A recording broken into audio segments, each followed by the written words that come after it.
Voilà, bonsoir à tous et bienvenue à cette séance habituelle annuelle conjointe du Conseil de l'aide sociale et du Conseil communal.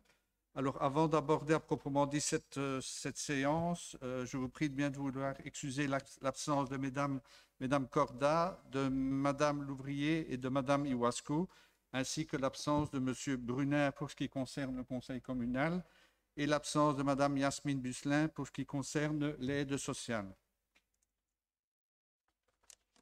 Merci. Alors, on peut débuter la séance par le premier point qui est l'approbation du PV de la séance précédente.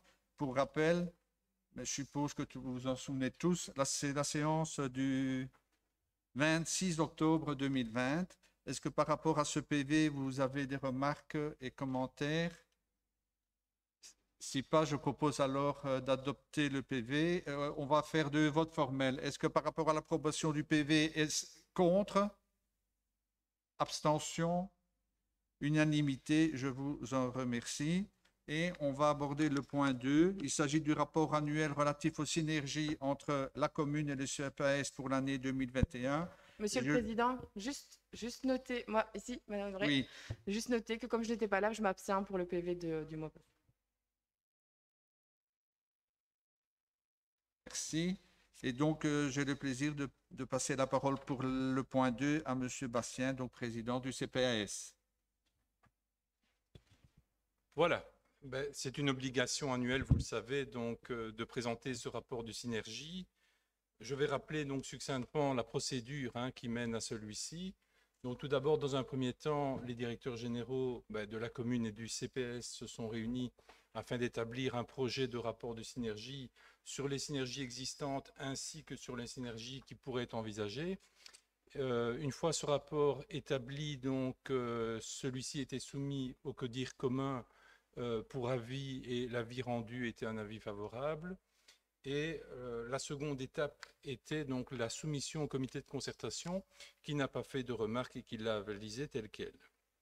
Donc nous voici pour la troisième étape de la procédure, donc la soumission au conseil communal de celui-ci. Alors je vais rappeler qu'une synergie, c'est la mise en commun d'une action ou d'un service dans le but de faire soit des économies d'échelle, soit de gagner en efficacité. Il y a une procédure qui est définie par le gouvernement wallon. Donc le canevas défini reprend notamment donc, les synergies réalisées en cours, un tableau des synergies projetées, une matrice de coopération, une grille de synthèse pour le rassemblement des services, ainsi qu'un récapitulatif des marchés communs, conjoints et des marchés qui pourraient être envisagés en commun. Alors premièrement, la première partie, comme je l'ai dit, c'est les synergies réalisées, les synergies en cours. La synergie réalisée la plus marquante, c'est la direction financière commune. Après, à côté de cela, il y a des formations pour le personnel d'accueil, il y a également les conventions de trésorerie entre les deux administrations, et puis des choses un peu plus anecdotiques, comme la gestion commune des titres honorifiques des mandataires et des membres du personnel. Les synergies en cours, on les connaît également, donc c'est les marchés publics communs, conjoints, qui sont repris dans la dernière partie de l'exposé. Il y a également, et ça c'est important, la mise en commun de la gestion de l'informatique, ainsi que la mise en commun des outils informatiques pour qu'il y ait au maximum une grande complémentarité entre les deux administrations. Il y a également, au niveau du CPS, la mise à disposition d'articles 60 auprès de la commune. Et ça, c'est important, il y a aussi la collaboration d'un conseiller interne en prévention sécurité au travail pour les deux administrations. Le second volet, c'est les synergies projetées. Donc les synergies projetées, je pense que le premier point, tout le monde en a entendu parler, c'est le rassemblement des administrations dans un bâtiment unique. Pour cela, donc, il y a déjà eu des échanges d'informations entre les deux institutions quant aux besoins. Puis, il y a dans les synergies projetées la constitution d'une réserve de recrutement conjointe pour divers postes, l'élaboration de descriptions de fonctions conjointement, uniformes entre les deux administrations, et ce sera un gros aspect de 2022, la mise en place d'un site informatique commun, notamment avec des guichets téléservices. Alors, le troisième volet, c'est la matrice de coopération. Donc, la matrice de coopération, elle vise différents services conjoints aux deux administrations, achats, ressources humaines, maintenance et informatique.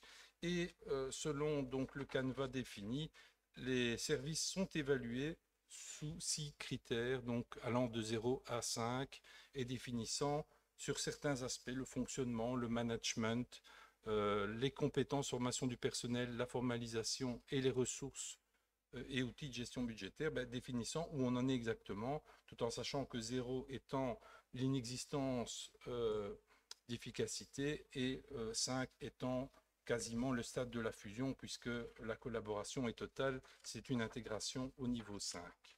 Donc là, vous avez dans votre document à la page 11 aussi une grille de synthèse qui reprend la cotation pour donc les différents services sous les différents aspects que j'ai énumérés. Et vous voyez donc en matière informatique, en matière d'achat, ça se développe pas trop mal.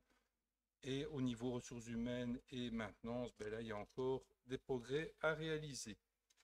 Le point 5, je ne vais pas énumérer parce que c'est assez consistant, l'ensemble des marchés publics conjoints réalisés et les marchés publics qui vont être réalisés dans un futur. Donc tout ça a été listé donc, sur plusieurs pages et je vous invite à en prendre connaissance si vous ne l'avez pas fait.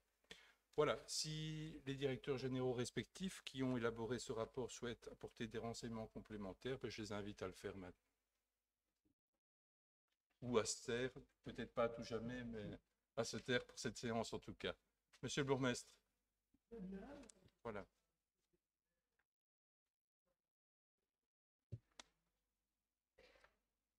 Vous l'avez très bien.